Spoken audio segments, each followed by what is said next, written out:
Congressman Jason Chaffetz, thanks for being with us this evening. Look, it's been a wild week, the production of documents that many are calling a smoking gun regarding Benghazi. Tell us what happened this week. Well, we heard testimony from a general who was very candid about being in the room, about the lack of response there from the military, the security profile that was in place, the fact that they actually did send documentation back to the State Department saying that they believe it was al-Qaeda that was responsible for the attacks and Ansar al-Sharia. But then we also had all these gyrations with the documents. And I'm telling you, Judge, this is just outrageous. It's just not the American way, and we're not going to stand for it. As Chairman Issa has said, we're not just playing a game. You have to comply with the duly issued subpoena. But Congressman, here's the problem. I know you're not playing a game. I was a prosecutor. I was a judge. You subpoena information. You don't get it, and then all of a sudden, 20 months later, somebody else has to have a court case. I mean, there are 3 branches of government that I don't have to tell you, and that you have on the Congressional Oversight and Reform Committee the obligation to make sure that certain other branches are doing what they're supposed to, and they're thumbing their nose at you. So what do you do about it? Yeah. Well, look, I think the Speaker did the right thing where earlier he announced that he's going to put together a select committee. It's going to raise the stakes. It's going to raise it up a little bit. But we did the right thing in the Oversight and Government Reform Committee.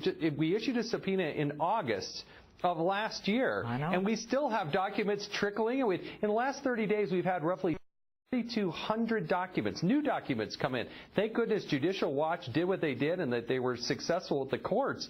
But then what you need to understand is now that we've seen the Judicial Watch documents and we've seen the documents that they gave to the Oversight Committee on April 17th, you put them side by side, you look at the exact same document, you're going to find that there are different redactions, and you're going to find that there's different classification. We even have a document where they wanted to retroactively change the classification. It was an unclassified document. Hold on. You're saying something very significant right now, Congressman. What are you saying? That they are changing the documents after they've been subpoenaed to benefit themselves? If you're talking about the same document, one is subpoenaed by Congress, one is required by a court, you're saying that they are doctoring up these documents?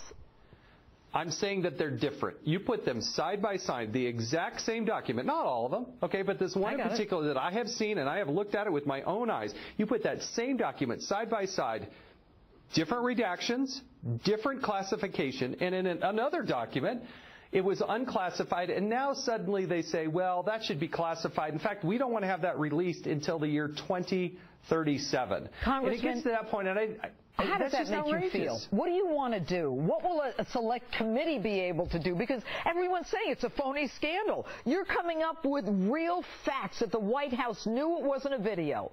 And we've got people testifying this week that clearly there was no help sent in Benghazi. Now I've got you saying tonight something incredible, which is they're changing documents that should be the same documents. What do we do? Well, that's where Chairman Issa has issued a subpoena demanding that Secretary Kerry himself appear before the Oversight Committee. That is still moving forward. The appointment of a select committee to make sure that we get these folks in there. And then we've got to have the subpoena power and the emphasis so that there's not the stovepiping in Congress where you have these different committees looking at different bits of information. Get one group so that these people have the authority and the ability to question witnesses, not just 5 minutes at a time, but for longer periods of time, and get to the truth. That's all we're trying to do is get to the truth.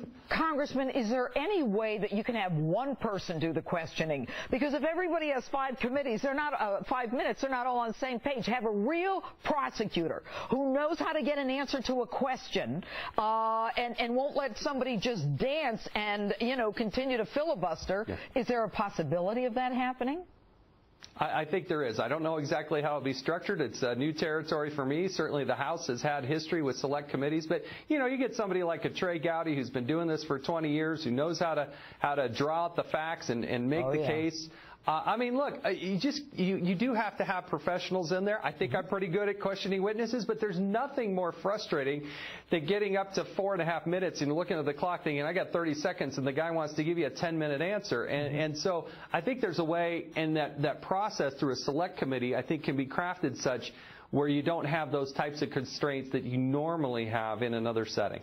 Well, and finally, Congressman, you know, people are still talking about the phony scandal, the Republicans' conspiracies, and all of this stuff. Do you think that a select committee will get us to the point where, with a bipartisan committee from the House, there can ultimately be some kind of sanction for what we now know were lies to the American people from the greatest government on the face of the earth, where they're just bold-faced lies and constant delaying of our getting the truth while 4 men died?